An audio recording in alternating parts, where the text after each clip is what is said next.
Hello, everyone. Welcome to another edition of Meet the People. My name is David Feiner. I'm the Communication Technology Manager in the City of Pittsburgh's Department of Innovation and Performance. And while we have been interviewing a number of people in the city's various departments about technology, today we have a little bit of a different guest. His name is Bill Urbanic. Bill is the City of Pittsburgh City Council Budget Director. And you would probably immediately ask yourself, what does that have to do with technology? And I assure you it's quite a bit. Bill, thank you for joining us today. Thank you, David. Thanks for having me. So before we get into the meat of the interview, why don't we start basic background, where you're from, where'd you go to school, how'd you get to work for the City of Pittsburgh? Yes, I'm initially from Scott Township, is where I grew up. I moved to the City of Pittsburgh to attend Duquesne University, where I met my beautiful wife, who was also interviewed on this show. And I answered an ad. I had worked in marketing research and other kind of jobs previous to this that had to do with math and some finance work. But I then answered an ad by a Councilwoman Michelle Madoff, back in 1988 to assist her with her campaign, which I did. And then she liked the work that I did and then hired me in July of 1989, where I focused mostly on the council office and learned about city council and the role. And it was pretty fascinating. So I moved on, continued to work not only for that council member, but another council member again in the 90s. And then I moved over in 1996 to the county and worked for the county commissioner system prior to the manager and council system that they currently have in the county. We helped to work on that to make that happen. And then I came back to the city later in 1999, where I resided into the budget office as a senior budget analyst. I did some additional schooling at Carnegie Mellon University in the Heinz School of Public Policy, and then became budget director in 2006. So I've been there for a number of years in the current position that I am in now. This is the question I love asking you because you always seem to know the answer right away. How many city council members in the city of Pittsburgh have you worked with? I've been through 54 different members of Can council. You name all 54? No, not that quickly, but I can, yeah. So over your time, before becoming the budget director and since you become budget director, I'm making a wild assumption that you have had to learn a lot of different ways to do the various jobs. Is that a correct assumption? That would be a correct assumption. When was the first time, whether it was Councilperson Madoff or later, when was the first time you had to work on any kind of budget? It would have been it would have been the first year I was here. Okay. So I started in July. It would have been in September. Right away, you find out in the city, whatever position that you're in, how important the budget and funding is for your particular position in order for you to do your job properly. So yes, I began looking into the budget right away, and that's where my fascination with the budget began. Make sure that everybody had the appropriate funding. You had requests from the communities. Communities needed to get, whether it was a capital item or additional police service or some other service, parks programming.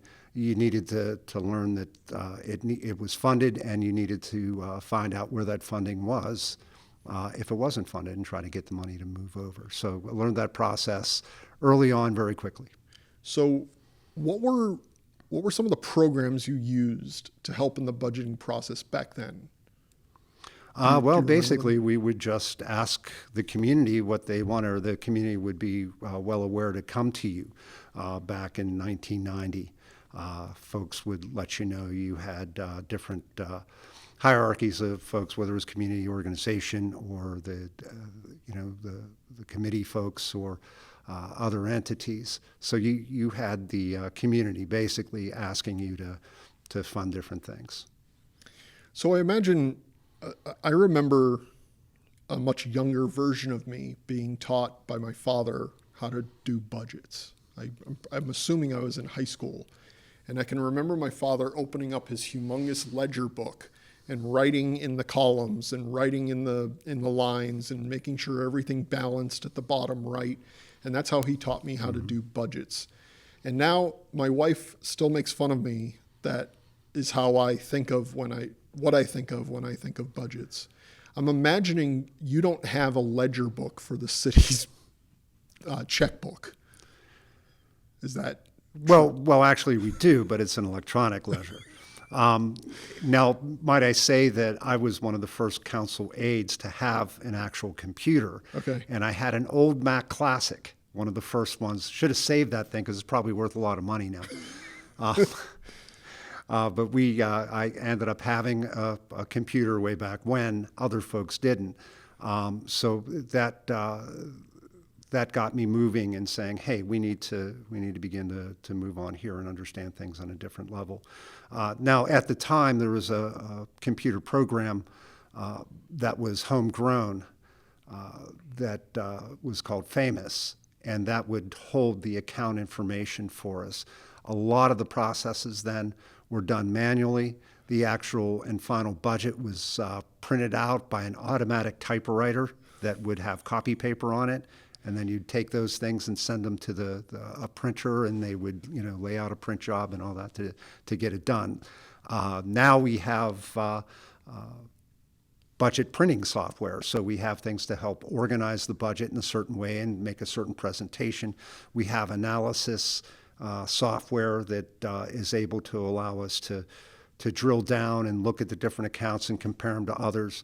And then we have a larger financial system called the enterprise system, J.D. Edwards, and that allows us to pay bills and keep that ledger moving on. Now, might I say that program now is antiquated. As we all know, technology changes at an extremely rapid pace now. So there's different things that need to be improved. And I always think of my staff member, Mike Strelick, his line. On J.D. Edwards, you can't hit the return key to enter information. Now, every other program I know of, you hit the return key and it does something. You can't do that with J.D. Edwards. So there's some enhancements that we need. We'll probably go out and should go out and look for another more modern system. A system that could possibly be a lot more secure, especially in these days with cyber attacks and such. We have to make sure that we are, our information is locked down. But at the same time, you still need that ease of use for your managers, so you're able to make those expenditures, get people paid, and do all those things. So that technology has improved a lot. And we need to look and move into the future and start taking advantage of some of those enhancements that are out there now. But always keep in mind the need for additional security. I also imagine, as my father taught me in his ledger book, and my $23 in my checking account or whatever it was back then, I imagine that the city's budget is more than $23. Can you explain how much the city budgeted? Let's just, for example, say 2021. How much is the city budget, and how are you able to manage that with just one staff person? Well, let's go back in time a little bit, because we just went through a big retraction of funds. So our budget was moving in the $600 million range. Our revenues for 2020 were supposed to be approximately $608 million. Our revenues came in at $530 million. So that's a point in time where we've had some real problems. Thank gosh, that we were able to have federal legislation passed to help us with some of those huge revenue shortfalls. So our budget will be back up into the $600 million range, hopefully in the near future. In the meantime, we're going to have to go and watch how all that spending happens sort of on a day-to-day, month-to-month basis. But yeah, we're right around $600 million. We have literally thousands of different accounts that bring money in and spend money out. So we have to know all that we can know. I am extremely lucky because I have an excellent staff person that's able to keep up on all this information. We also have had a lot of good cooperation from the other side of the hall, my colleagues in the mayor's office. We are, when you say council budget director, we are separate from the mayor. So we sort of help to provide that little check and balance between the administration and the legislative branch. But at the same time, it's extremely important that we all work together, and we found that cooperation over there with the staff at the Office of Management and Budget.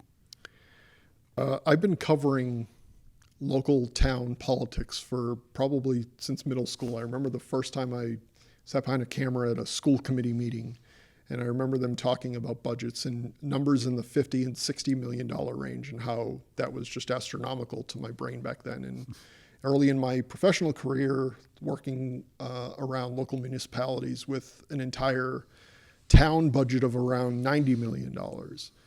So when I got to Pittsburgh and I started working for the city, I remember hearing $500 million, and that just blew my mind.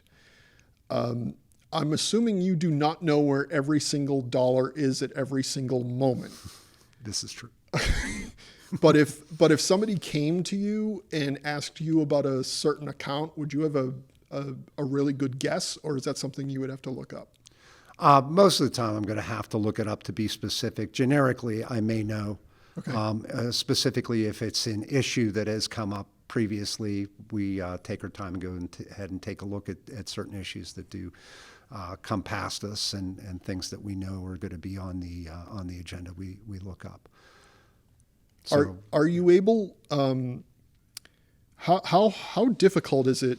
So when council goes through their budgeting process at the end of a year, we know how much money is going to be given to each department.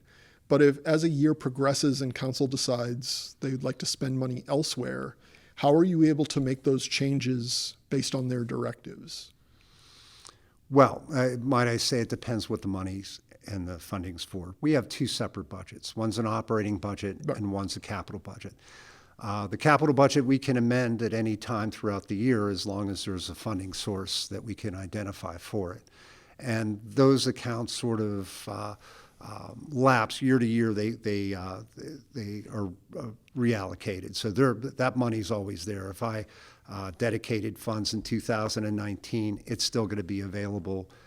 If we haven't spent it yet, it will still be available in 2021 to spend. You can't do that with the operating budget. Operating budget, it ends December 31st of every year, and a new budget then begins January 1st. So those funds in the operating budget are much more difficult. We can move small amounts of money within departments on a regular basis. We can also transfer from place to place, but only singular items between departments. To really do an initiative, we would have to open the budget. Legally, in order for us to open a budget, we need the agreement of the mayor anytime after the first week of February. So basically how it works, you vote on a calendar year, you try to have that all completed December 31st, new budget happens. For that first 5 weeks, we're allowed to make amendments to the budget without the cooperation of the mayor's office. But after that period of time, the budget then closes, the books are closed, and anything else would have to be done in agreement. That actually is happening right now because of our 2021 budget that we passed. We did not know we were going to get relief funds. Right.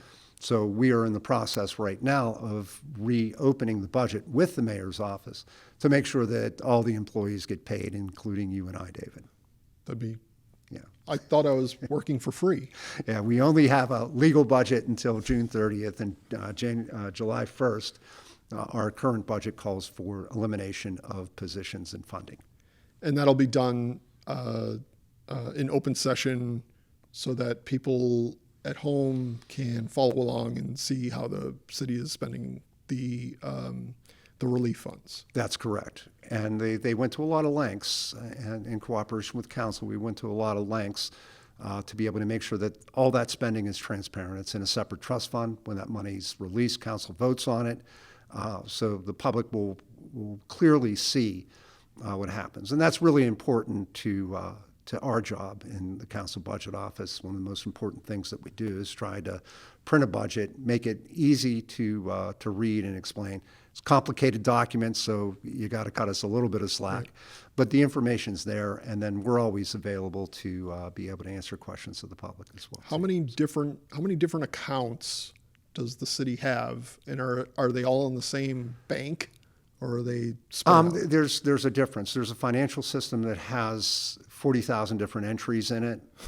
And then there's actual bank accounts. Now there's the general fund, which is one large bank account that's separated on the system into smaller accounts. Now the smaller accounts don't hit the bank account, so you don't have to worry about paying withdraw fee if you don't have the money in that specific account. We hold that accountable though. So if a department overspends on a budgeted line item, we won't release the funds. However, the bank account will have the funds in it because it's in one larger account that deals with things. Right. So I can't answer. The controller would be better to answer the questions regarding how many bank accounts we have. We have many, but not too many. Okay. So yeah, it's done in a sort of a different manner. I can remember when I was a kid and I'd visit my grandparents in Florida. My grandfather would always make the joke, we have to go to the bank, I have to go visit my money. And because that's just the kind of guy he was.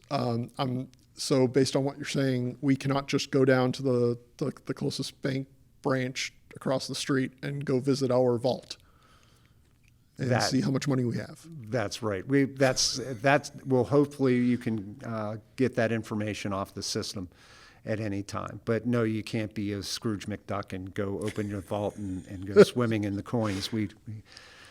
I think maybe mayors have wanted to do that in the past, but I don't think that's something that we condone right now or can do. It's good to know. Over the last couple of, let's say the last half dozen years, you've been part of some work to showcase the budget in a more open and transparent way using tools that the citizens of Pittsburgh can finagle and play with and see how the money is being spent. Can you talk a little bit about some of those programs and how they got started? Yes, we pushed one early on along with the Controller's Office and the Mayor, one called Fiscal Focus. Mm-hmm. It was part of the Open Gov program, and that put a lot of our J.D. Edwards information online and available to citizens to sort of view to see where a lot of the funding was going. Now, there's a lot of other tools that have been added since. One is Bird's Eye View, which gives you a good idea on how capital funds are spent, where they're spent at, and what projects they are. You can look it up. You can also look up a whole myriad of other public information that's valuable to know for residents. And then there's Balancing Act as well, too. Mm-hmm. Which is another really interesting program, lets you play with the budget. So it gives you an opportunity to create your own budget. So if you want to fund a department more or defund a department more, it lets you do those kind of things. But the one thing that you have to do is you have to have a balanced budget, or else it will not allow you to proceed and finalize it. So it's a neat little tool for public engagement and for education for the public. So I, suggest everybody, when you get an opportunity, go on to the city website, find Balancing Act, find bird's eye view, find fiscal focus. These are neat things for budget nerds like me. I'm sure there's other budget nerds out there that like doing this kind of stuff, or policy geeks. So, yeah. I've noticed, I've been with the city now 8 years, and I've noticed there's been an increased amount of education and reaching out to the public. For example, we're recording this beginning of June, and we're in the process of recording the 2022 budget forums. And I know you have a part in helping getting those up and running. Is this something that you've always been a part of, educating the public and trying to get feedback from them, or is this something that has started more recently? No, absolutely. We've always tried to get the feedback from the public. It's been done in different manners over the years. The technology has driven the current way that we do things. I remember at a time I was still over in the council side, but previously Mayor Murphy, when he was elected, I think his first year in 94, 95, basically what he had done was to have open forums where he'd appear in each one of the neighborhoods. So he tried to make 88. I don't think he had that many at the time. I think it was 88 neighborhoods at the time. He tried to get to as many neighborhoods as he could. And he'd have a public forum. He'd have the directors there. You'd go down and write the information down. I would attend all these things as well too. City Council later on did a couple years. They did town hall meetings where they went to each council district. The whole council would go. They'd take a few hours before the meeting and they'd do a tour of the council district to see what was going on. At that one, I had a specific budget presentation where I tried to explain to the public the difference between capital and operating, how much money was allocated, how much things cost, how much does it cost to plow streets, to pave streets, to pay police officers, all those kind of things. So you start finding out that it's expensive running government, and not as easy as what a lot of folks out there think. So. I am remembering pre-COVID how when we would leave the 9th floor TV studio to go down to council chambers to get ready for a council meeting, and walking down that hallway, your door would always be open, and there would always be either a city council member or a city council staff member in your office asking a question and wanting to know something that they needed to know 10 minutes ago.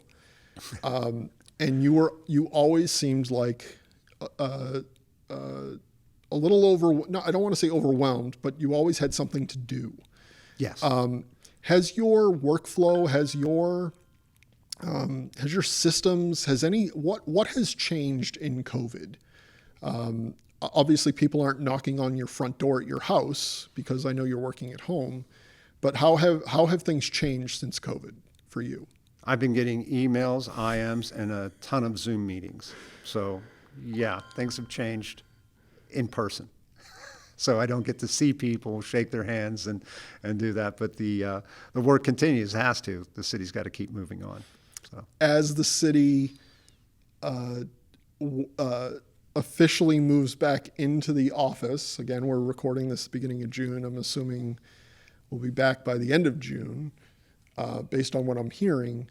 Are you looking forward to seeing people in person and having people walk back into your office instead of Zoom meetings? Absolutely. I think for the exercise reason, if not any other one, I love people. That's why I do this job. It's for the public. So, I love people. I love seeing people. I love my colleagues. I, like the council members and the folks on the other side of the hall. It's a nice little family here. So you like to see your family. So, yeah. Do you get your 10,000 steps in just in the council hallway? I come close. Yeah, I can imagine. I remember there were times before I took over the city channel when I would run camera in council chambers. I can remember having to go down 2 or 3 or 4 times a day. And to beat the elevators, I'd take the steps. I was easily doing 10,000 steps running up and down that hallway. I don't do that anymore, but I should. Yeah, I think for exercise reasons, I got to the point where I was no longer, I don't like email if I don't have to use it. I would rather get up if I had something to talk to somebody about. I'd rather get up and go to their office. Now, some people didn't like that, so I'd email them first, say, I'm on my way over. But there's nothing like the in-person communication. You figure out what folks are trying to say, and you impart what you're really trying to say as well, too. Do you find it, I know you're a people person. You have always, anytime I've wandered into your office, you immediately jump up and say hi to me no matter what you're doing or who you're with.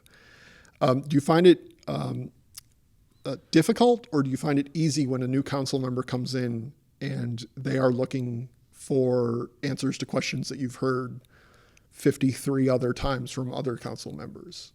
No, it's part of the job. It's fun. It's education, which is what I'm trying to do all the time. And, part of the job is to take complex issues and try to make them as simple as possible, for anybody to understand. We want the folks to understand them, and the members need to know for their jobs. So I think it's really important. Each member, when they come on, they got elected for a reason. Now, their skill sets vary. Some folks come in, they're lawyers, or they know the law really well, or they know finance really well.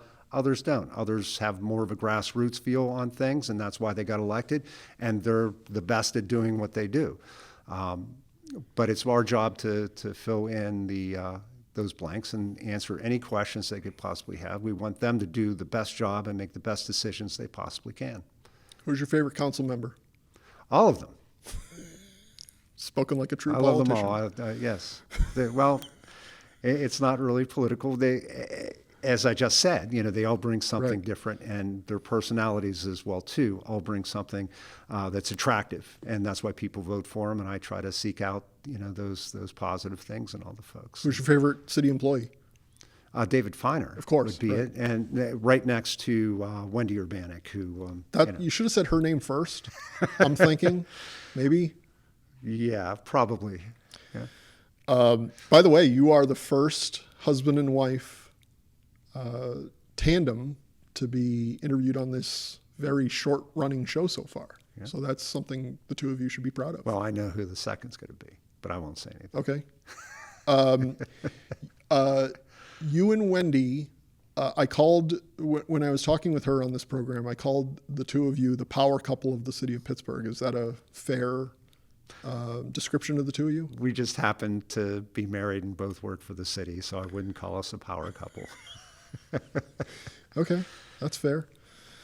Okay, so back to the technology portion. You were talking about some of the programs and processes that you use now and how those are antiquated at this point. In a perfect world, in a utopian budget office, what are some of the things you would need to continue moving you, your staff, and the entire city forward? Well, I think we have most of what we need. I think the technology just needs to match that. So part of our job, if you look at us more like the Congressional Budget Office in Congress, you look at us that way. We're taking and analyzing things on a regular basis. So new policies that come up, legislation that comes over from the mayor that's going to hit accounts. So we like to take a look at different data sets and be able to make comparisons, do what if examples, so be able to have that data and put in variables. What if we hire somebody? What if we automate a process? What's that going to cost? Not only today, but let's run it out for 5 years, for 10 years, and see what the true cost will be.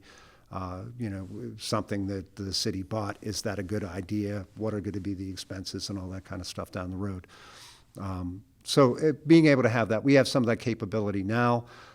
Is it integrated very well into the J.D. Edwards system? No, it's not. So we need to work on that to be able to make sure that the data stays the same and we can get better results for folks now, myself now, and the new analysts that come in the future. I know what kind of thinker you are because I've worked with you long enough at this point. So it's going to be difficult for you to answer this question, but if budget were not an issue, if money were not an issue, what is the number one thing you would buy if you had unlimited budget available to you? God, nothing. I just make sure everybody got paid, that the pension was taken care of. It's important that we supply our employees with adequate pay. It's the only way you're going to get people is to pay them. Right. Make sure that you have the proper equipment to be able to do these shows. I think these are extremely important. So, I think just being able to have enough money to run things, to properly invest in our infrastructure, the things that aren't sexy, that people don't see, are extremely important, because none of this stuff, government just doesn't work without those things that people don't think of on a day-to-day basis, that people take for granted. So roads need to be done right. Flooding issues need to be taken care of. So I would just say, let's take care of what we have. Right. If we have all the money. We don't have enough money to do that. One of the things that's happening now is our capital budget process, as you mentioned, and on a year-to-year annual basis, we allocate anywhere from $110 million to almost $200 million, and that's with matching money, with grant money, with other things on the capital end. But yet we have $300 to $400 million in requests from departments of things that need to be done, whether it's slopes falling down, walls falling down, buildings in disrepair, just even dealing with the water and stuff in our facilities. It just costs a lot of money, and I just want to make sure. So if it's an unlimited budget, let's get ourselves to where we are taking care of everything, including and especially our people. That's a great answer. That really is a great answer. So at this point, I want to ask you 4 completely random questions that you weren't prepared for. They have nothing to do with your job, okay? You ready? I'm ready, David. Okay. I'm always ready. On your sandwiches, do you like French fries or no French fries? No French fries. Why? On the side. But you're sort of from here. I am from here. Wow. Personal preference. My wife also is from here and doesn't like French fries on her That's right. sandwiches. That's strange. If I grew up here, I'd have French fries on everything. Favorite incline, Mon or Duquesne? Duquesne. Why? Duquesne is where I live. I'm in Duquesne Heights. It's very romantic. It's the old original one. Mm-hmm. It was a friend of mine, David Miller, who's long passed away. He used to be the head of the organization that saved it. And it was ready to go out in the 1960s, and he put together a campaign because there was enough residents that were utilizing that to go to work. Now it's a major tourist attraction as well, too. Handles over 1 million visitors annually to come up and see it. It's an old wooden structure, Yep. and it's famous from being in the movie Flashdance as well, too.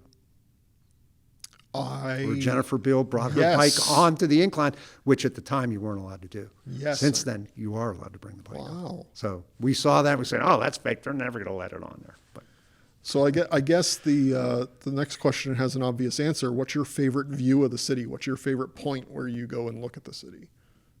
the favorite point, I walk my dog pretty much every day up to the Gaius Suda statue. Oh. So Gaius Suda in Washington statue, we go into that little park area, which I pray never gets overdeveloped, and go down to the base of the trail and walk him back. He's getting old. I used to take him on the trail, but now he's a little old. So we keep him up there, and I try to take a picture when I can of him with the city behind him. So Nice. yeah, beautiful view. What is the absolute strangest factoid stuck in your head? There's some things I can't say here, Dave. Okay. So Not city related, Bill. Just... well, I'm saying not city related. So So lastly, Bill, if someone in the public watching this is interested in the budgeting process and they have questions about the budget or how they can have a part in it, how would they go about getting that kind of information? Would they call your office? They could call my office, 412-255-2147, or they can go online to, I'm in the city clerk's office, so you can look through that page there. There's a link to the budget office where we have all the previous operating budgets going back to 1950, as well as the previous capital budgets. There's a link to send me an email or to contact Mike Strelick, same phone number, who also is my budget manager now. So he is able to answer pretty much any question that comes up along with myself. So, yeah, I'm there. I'm available. I love it. So, love Awesome. talking budget all the time. Well, Bill, I want to thank you for taking the time to do this interview. Not only that, but ever since I started with the city, you have been in my cheering section. You have been a huge supporter of the work that I've done. I think you took a TV class in 1754 or something Yes. like that. And we've always talked old TV and how through the process of updating all this stuff, I have really enjoyed working with you. And I just want to thank you for taking the time to do this. I really appreciate it. Thank you, David. Thank you. And to those of you at home, thank you for watching. And we hope we will see you next time right here on Meet the People.